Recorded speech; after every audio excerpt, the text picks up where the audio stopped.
예, 시작. 선생님 안녕하십니까? 반갑습니다. 오늘 용초사 제10기 8차 워크숍입니다. 2017년 4월 27일 목요일이 되겠습니다. 경동맥 초음파 강의하고 실습하겠습니다. 오늘 제가 강의 간단하게 하고 실습은 우리 문규 선생님이 담당하겠습니다. 문규 선생님, 자 박수로 또 아주 잘생긴 이남 선생님입니다. 그리고 오늘 마지막이라서 조금 섭섭해가 사실은 마지막도 아니죠. 계속 만날 거니까. 근데 그래도 강의의 마지막이니까 선생님한테 작은 선물을 준비했습니다. 우리 이소연 선생님, 예, 자 앞에 선택하십시오. 똑같습니다. 최지선 선생님, 예, 자 그다음에 홍성철 선생님, 예, 선택하십시오. 그다음에 권세훈 선생님, 예, 선택. 그다음에 강원창 선생님, 그다음에 박유진 선생님, 예, 그다음에 김재욱 선생님, 예, 그다음에 안용훈 선생님, 예, 하나 남지요. 하나 남는 건 노열 선생님. 그래도 미리 만났어요. 예, 자, 그렇게 되겠습니다. 자, 오늘은 오늘 이거는 제가 작년 금년 초에 동경에 가서 백화점에서 샀는 손수건입니다. 남자가 여자가 섞여 있습니다. 목질복입니다. 예, 마음에 드시기를 바랍니다. 예, 그러면 오늘 경동맥 초음파 간단하게 강의하고 실습하겠습니다. 경동맥 초음파는 사실 요즘에 가장 인기 있는 강의입니다.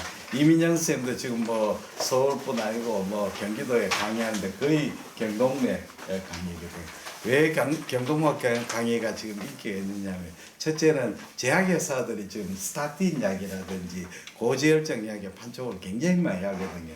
그 강의를 하려면 경동맥 강의를 하는 것이 굉장히 효율적이죠.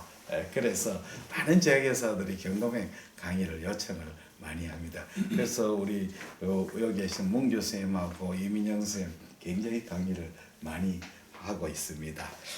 경동맥 초음파는 장점이 여러 가지 있습니다. 첫째는 대상이 굉장히 많다는 거죠. 고혈압, 고지혈증, 당뇨병, 그리고 대사장애 있는 환자들, 또 뭐 스트로크 히스토리 있었던 사람, 또 헬스 스크리닝으로 검사. 굉장히 대상이 많고, 두 번째 경동맥 초음파의 장점은 이 보험 수가가 높습니다.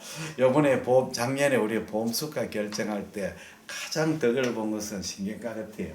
경동맥 굉장히 수가 높습니다. 네, 가장 손해받는 것이 어느 과냐면 심장내과, 에코카디오그램은 수가가 너무 적습니다. 기계 비싼 데 비해서. 그리고 가장 치명적으로 적은 거는 소아 뇌 보는 거 있죠. 신생아 소음을. 그건 너무 수가가 적어요. 그래서 막 여기를 지금 많이 시끄러운데, 일단 뭐든지 제도가 한번 정해보면 제도가 바뀌기 어렵습니다. 왜냐하면 수가를 한쪽은 올려주면 한쪽은 깎아야 되니까 제로섬 게임이니까 굉장히 어렵죠. 어쨌든 경동맥 수가가 굉장히 높게 책정이 되었습니다. 세 번째 경동맥 초음파의 장점은 이게 검사하는데 기계가 비싸지 않아도 된다는 거죠. 기계가 싼 기계도 가능하죠. 보급용 기계로도 충분히 경동맥 초음파를 할 수가 있습니다. 그 경동맥 초음파의 장점이 바로 세 가지입니다.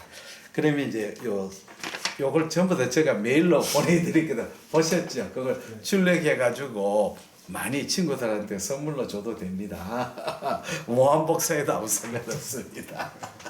원래 디지털 시대는 강의 자료를 많이 주는 것이 제일 이익입니다. 자기가 훔치고 가 있으면 아무 소용없습니다. 그렇지 않습니까? 컴퓨터에 까는 운영체계가 많이 써야지 자기 혼자 쓰면 아무 소용이 없는 거지요. 첫째 이제 경동맥 초음파의 포인트는 1번입니다. IMT입니다. 인티마 미디아 시크니스 측정과 브레이크하고 스테노시스 세 가지 몰락하는 겁니다. 인티마는 IMT는 바로 아테로스크로시스의 지표가 되기 때문에 그렇습니다. 우리가 혈관을 볼 수 있는 데가 이 참 경동맥이 초음파가 나오기 전엔 혈관을 볼 수 있는 데가 딱 한 군데밖에 없었죠. 우리 옵탈모스코프로 레티나 베슬밖에 볼 수가 없죠. 그 당시에는 우리 레지던트하는 고혈압 당뇨병 환자를 오면 반드시 우리 교수님, 우리 과장님이 아이그라운드를 보러 가는데 안과가 아이그라운드 봐줍니까? 잘 안 봐주죠. 자기들 일이 바빠 죽겠는데 언제 내과 아이그라운드 봐요. 그래서 우리가 답답해가지고 푼도스코피를 옵탈모스코피를 보험용으로 사가지고 환자들 오면 고혈압, 당뇨병, 고지혈 뭡니까 그 오면 오면 푼도스코피를 많이 봤어요. 그 아이그라운드 그 산동 안 시키고 진료실에 불 끄고 난 뒤에 입원실에 불 끄고 이렇게 보면 보입니다. 예, 많이 봤습니다. 두 번째는 프레이크죠. 결국은 혈관에 염증이 생기면 인플레메이션 시키면 그게 브레이크가 생기죠. 이 브레이크가 어떤 거냐? 우리가 스테이블 브레이크냐, 언스테이블 브레이크냐 이걸 관찰하는 거죠. 그래서 우리가 혈관 염증을 반영하고 뇌경색이나 TI, 트랜지언트 이세미 어태크의 위험을 예측하죠. 그 다음에는 스테노스 혈관이 좁아지면 뇌혈류가 저하되는 거죠. 세 가지를 보는 겁니다. 그 다음에 아나토미인데 여기 보시면 우리가 아올티 AA가 아올티가 하체에서 오른쪽 왼쪽이 이제 조금 틀립니다. 오른쪽은 여기 브라키오세팔리가 아트리가 나와가 거기에서 라이트 스버크레비안 아트리 그다음에 코먼 카로티라 이렇게 나오는데 우리 이제 랩터 쪽은 바로 코먼 카로티가 다이렉트하게 나오게 됩니다. 그 다음에 이제 코먼 카로티에서 인터널 익스터널 카로티드 아트리 버테 나오는데 인터널이 내측으로 보시면 혈관이 바뀝니다. 혈관이 쭉 코먼에서 인터널 익스터널인데 인터널이 바깥쪽으로 이렇게 나고 익스터널은 내측에서 나가 크로스 해버리는 거죠. 그러니까 나중에 해보면 아시지만 경동맥 할 때는 이 코먼 카로티드에서 깃밥 쪽으로 가는 게 인터널이고 이 만디블 앵글 내측으로 가는 게 익스터널입니다. 그래서 사람들이 이상하죠. 인터널이 왜 바깥에 있고 익스터널이 안쪽에 있느냐. 이렇게 안쪽에 나가 크로스가 머리 쪽으로 빠져나가기 때문에 그렇습니다. 그 다음에 혈관의 평균치인데 요거는 뭐 외울 필요 없습니다. 그 다음에 IMT거든요. 요거는 조금 알아둡니다. 인터미디어 시기는 평균치는 30대, 40대, 50대, 60, 70대인데 그냥 간단하게 외우는 방법은 50대 같으면 50에다 점을 붙이면 0.5 되죠. 거기에 0.1을 더하면 0.7이 됩니다. 그 다음에 플러스 마이너스 0.1, 3, 4, 50은 플러스 마이너스 0.1하고 60, 70은 플러스 마이너스 0.2 표준 편차를 잡아주면 되겠습니다. 이것도 별로 중요하지 않습니다. 대부분 뭐 경동맥 하는 사람이 60대, 5, 60, 70대니까 그게 1mm 이상 되면 커졌다 이래 보니까 됩니다. 측정은 우리가 총경동맥 후백에서 측정하고 맥시멀 IMT를 측정 보통 합니다. 뭐 병원마다 기관마다 틀립니다. 어떤 데는 뭐 총경동맥 재고 바이프리케이션에도 재고 이러는데 보통 우리는 일반적인 총경동맥 후백에서 1cm 범위 내에서 합니다. 바이프리케이션에서 심장으로 1cm 내 범위 내에서 가장 두꺼운 부분에 재는 것이 맥시멀 IMT가 됩니다. 그 다음에는 브레이크가 있습니다. 브레이크는 정의가 혈관 내강으로 1.5mm 이상 그러니까 전체적으로 돌출하고 한 군데 로컬라이즈드하게 돌출했거나 또는 IMT의 50% 이상의 명확한 윤기성 병변을 IMT 브레이크로 정의합니다. 그래서 브레이크는 우리가 성상을 스무스, 일레귤러, 얼스레이션 이렇게 하는데 일레귤러는 이제 속 들어가는 깊이가 0.4에서 1.9, 2mm 이상 들어가면 이제 얼스로 정의합니다.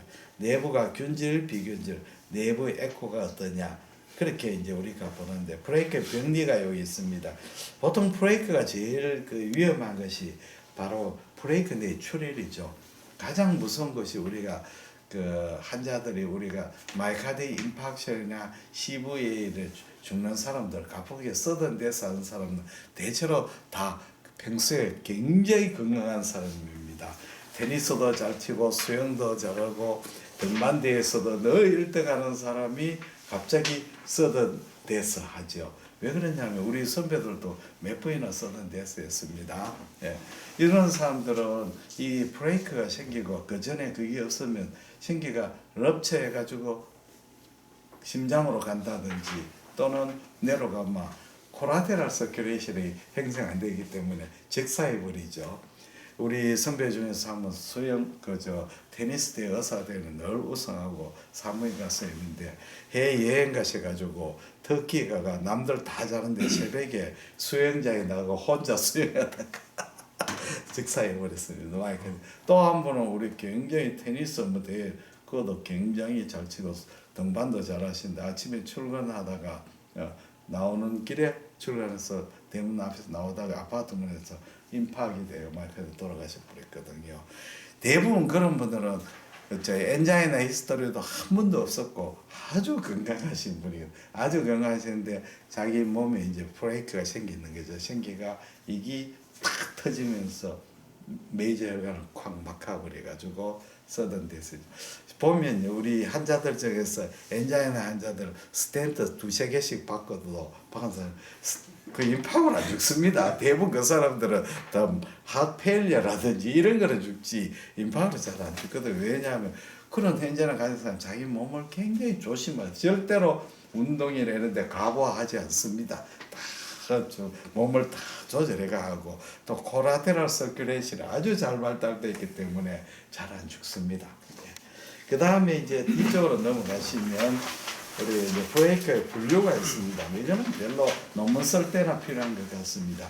중요한 것은 우리가 이제 스테이블하냐, 언스테이블하냐 이게 중요합니다. 스테이블한 브레이크는 우리가 칼시피케이션이 생겨가 섀도우가 생기는 거 이런 거는 완전 괜찮은 브레이크죠.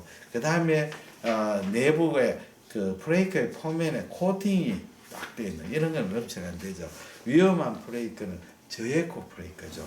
저에코 브레이크는 아주 브레이크의 표면에 이렇게 코팅이 안 되어 있는 거죠. 그 다음에 얼서레이션 되는 브레이크.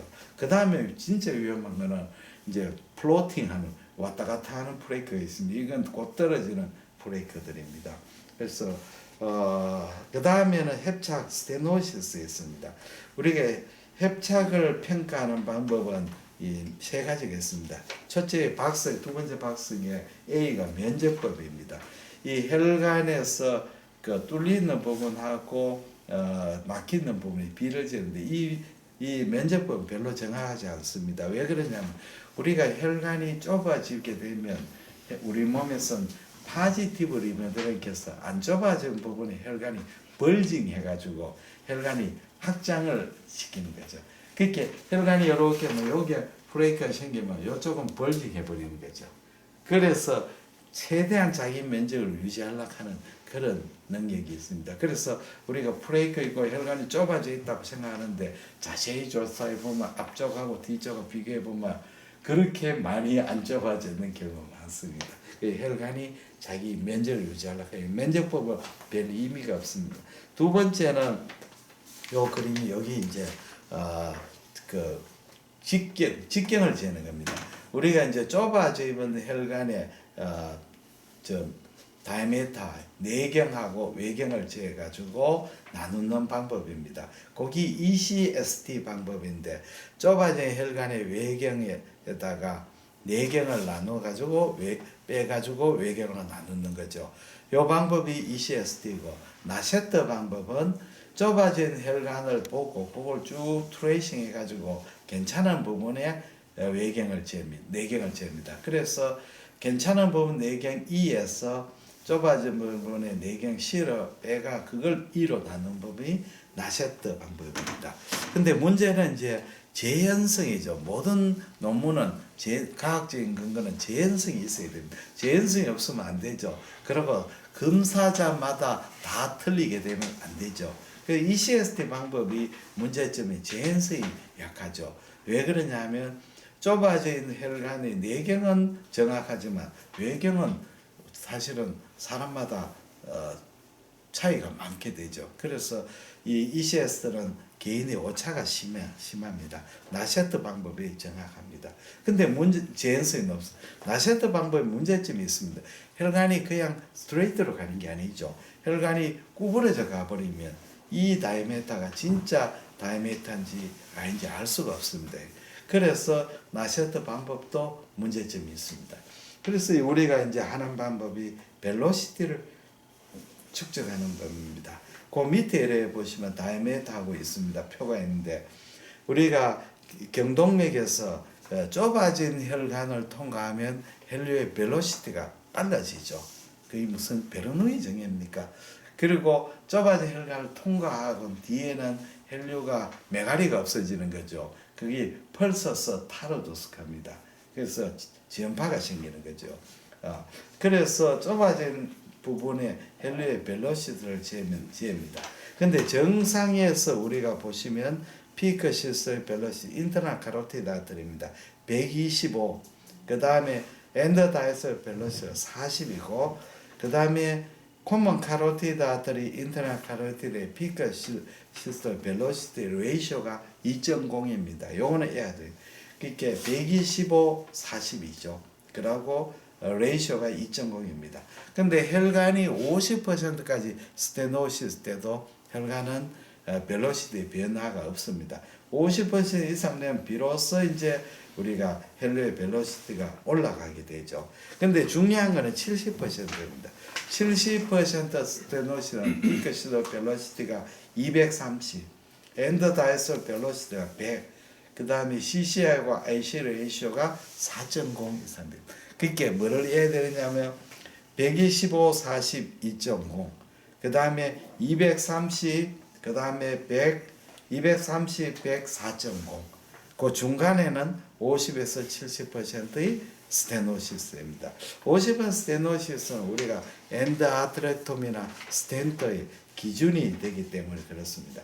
그 다음에 그보다 더 많이 니어리 토탈 옵스트럭션 되면 거의 혈류가 통과하지 못하기 때문에 거의 벨로시티 오히려 떨어져 버린 그런 결과가 됩니다.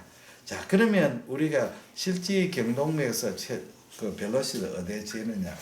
사실은 우리가 초음파에 스캐닝할 때 인터널 카로티드 아트를 트레이싱 하는데 트레이싱 해가지고 그 스테노시스나 프레이크가 없을 때는 원칙적으로 벨로시티가 별로 중요하지 않습니다. 끝부분에 인터널 카로티드 끝부분에 혈류의 파행이 정상이면 별 문제가 없는 거죠. 그렇죠. 만약에 내가 봐서 스테노시스나 프레이크 없는 것 같은데 인터널 카로티드 아트리 끝부분에 파행이 이상하면 그거는 앞에 뭔가 이상이 있는 거죠. 그럴 때는 다시 한번 우리가 그 혈류에 봐야 됩니다. 그 다음에 이제 우리가 경동맥 칼라 도플러에서 제일 중요한 것은 우리 벨로시티를 계측할 때 이 중요합니다. 혈관의 주행에 비슷하게 우리가 칼라 박스를 대고 그 다음에 PRF하고 게인을 적절하게 세팅을 해야 되죠.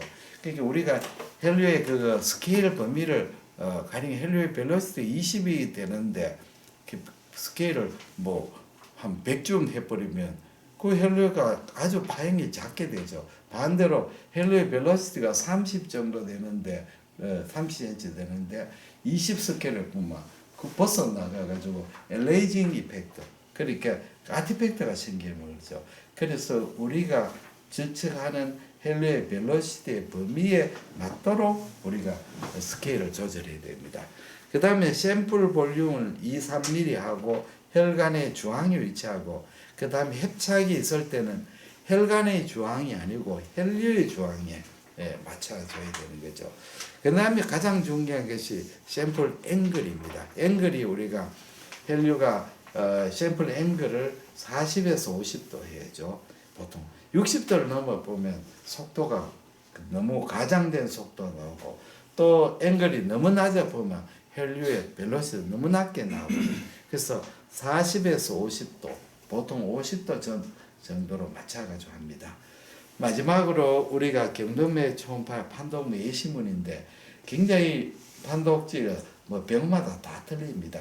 근데 일반적으로 가장 심플한 거는 요 판독지는 서울대 분당병원의 분당 서울대병원의 영상의학과에서 하는 그 한독지입니다. 여기 보면 그레이스케일 이미지 1번 나오고 그 다음 IM 시크니스 카로티드 벌브 프록시말 1cm 그래서 라이트 레프트에 IMT를 재고 그 다음에 두 번째 아스로마 오 아더 파인딩을 적는데 여기다가 이제 오른쪽에다 그림에다가 그리면 되겠습니다. 그 다음에는 메저먼트인데 메저먼트는 간단하게 CC에는 피크 시스터리 벨로시티만 재고 IC에는 피크 시스터 벨로시티 앤더 다이스 벨로시티 IC가 중요하죠. 그러면 자동적으로 CC, IC의 레이셔가 나오게 됩니다. 그 다음에 EC에는 피크 시스터 벨로시티만 측정하고 그 다음에 버테브럴 아터리는 사실 그렇게 중요하지 않습니다. 스틸이 있느냐 없느냐가 중요하죠. 서브크레비안 스틸 신드롬계가 우리가 서브크레비안 아터리가 막히게 되면 위에 머리에 있는 버테브럴 아터리가 거꾸로 내려오게 되죠. 그걸 서브크레비안 스틸 신드롬입니다. 그 다음에 버테브럴 아터리는 웨이브 폼이 정상이냐 아니냐 이게 중요한 거죠. 그래서 헬리오 파잉이 정상 파잉이냐 아니냐 이게 중요해요. 벨로시티는 별로 중요하지 않습니다. 그래서 결국은 우리 경동맥 초음파의 가장 중요한 것은 인터널 카로티드 아터리를 보는 겁니다. 인터널 카로티드 여기는 글 안 쓰지만 우리가 경동맥에서 가끔 요즘 드뭅니다만은 우리가 아주 드물게 볼 수 있는 질환이 있습니다. 다카야스 신드롬이죠. 다카야스 들어보신 적 있습니까? 다카야스 신드롬 때는 보면 경동맥이 아주 두꺼워져가 마치 양파 껍질처럼 이렇게 월 시커닝이 보입니다. 한 번만 보시면 알 수가 있는 그런 신드롬이 있습니다. 다카야스 신드롬. 그러면 이것으로 강의를 마치겠습니다. 그리고 경동맥은 사실은 아주 우리가 초음파 중에 제일 쉽습니다. 제일 쉽고 간단하게 배울 수 있습니다. 그리고 활용도가 너무 높고 또 환자들이 굉장히 좋아합니다. 그리고 이 환자들이 이제 그런 환자들을 이렇게 눕혀가지고 경동맥 하면 이렇게 사람이 눕아가 이렇게 경동맥을 때면 사람 베이거스 너브를 적응하기 때문에 어떤 사람 코를 고는 사람도 있고 주무시려고 하는 분도 있었어요. 그리고 경동맥 초음파의 좋은 점은 우리가 스타틴이나 약을 먹는 환자들이 약을 먹도록 하는 방법이죠. 사람들이 약 먹는 게 굉장히 귀찮은 일이죠. 귀찮은 일입니다. 그래서 안 먹게 되죠. 그러나 이제 환자한테 고지혈증 환자한테 초음파를 경동맥 초음파 자 보십시오. 이게 경동맥에 브레이크가 있고 이게 다이아메터가 몇 밀리고 이런 에코는 좋은 게 아닙니다. 이런 설명하고 약을 먹도록 이제 하는 거죠. 그 다음에 이제 6개월이나 또 후에 또 다시 한번 봅시다. 어떤 약을 열심히 먹어 좋아지지 한번 봅시다. 이렇게 이제 이렇게 환자한테 보는 그걸 주는 거죠. 우리 옛날에 당뇨병 하시는 교수님이 있었는데 레저먼트 때 인슐린은 환자들이 잘 안 맞죠. 그러면 환자들을 말 안 듣는 환자들 모아가지고 외래오는 환자들 모아가 한 번씩 이제 병실 회진을 합니다. 요새 같으면 안 되겠죠. 옛날에야 뭐 그런 문제가 안 되죠. 이제 당뇨병 환자 중에 다리가 뭐 이제 갱그린 왔거나 이런 컴플리케이션적인 병실이 따로 모아놓잖아요. 그러면 쭉 그게 대표하고 보입니다. 보여주고 환자들이 보고 여러분도 열심히 약 안 먹고 주사 안 맞으면 10년 후에 이 병동에 누가 있을 겁니다. 그러면 환자들이 정신이 한짝 들죠. 이거 주사 먹고 약 안 먹으면 나도 저 병실에 누워가 저렇게 되는구나 이렇게 사람을 하여금 사람은 말로 해가지고 잘 안 되죠. 물건을 보여줘야 하는 겁니다. 뭐 지난번에 이명박 대통령도 대명에 해청 개발해가지고 사람들 모두 다 보이잖아요. 그렇잖아요. 업적이 보이고 그 다음에 서울시 버스 환승 시스템 얼마나 잘 만들었어요. 참 그런 눈에 보이는 업적을 해야 사람들이 믿죠. 눈에 안 보이지는 시스템을 해놓는 것은 별로 사람들이 고맙게 생각하지 않습니다. 사실은 시스템 구축이 더 중요하죠.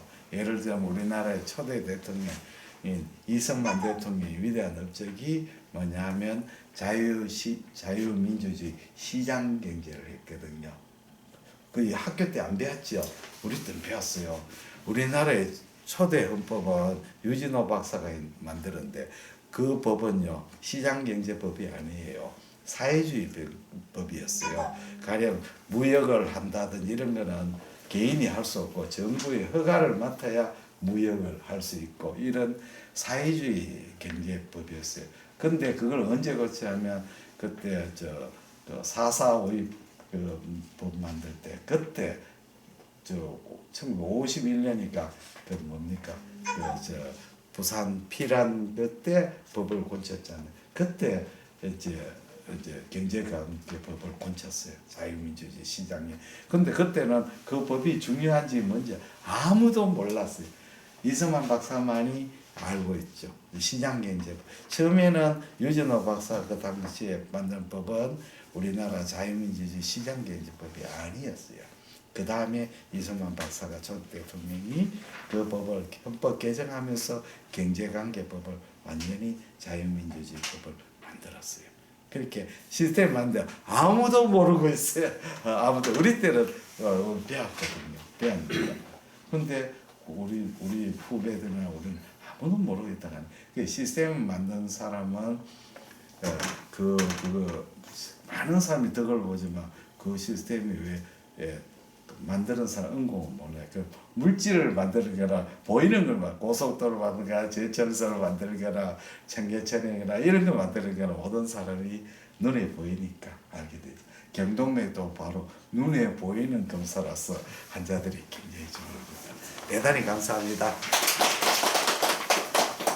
자, 그러면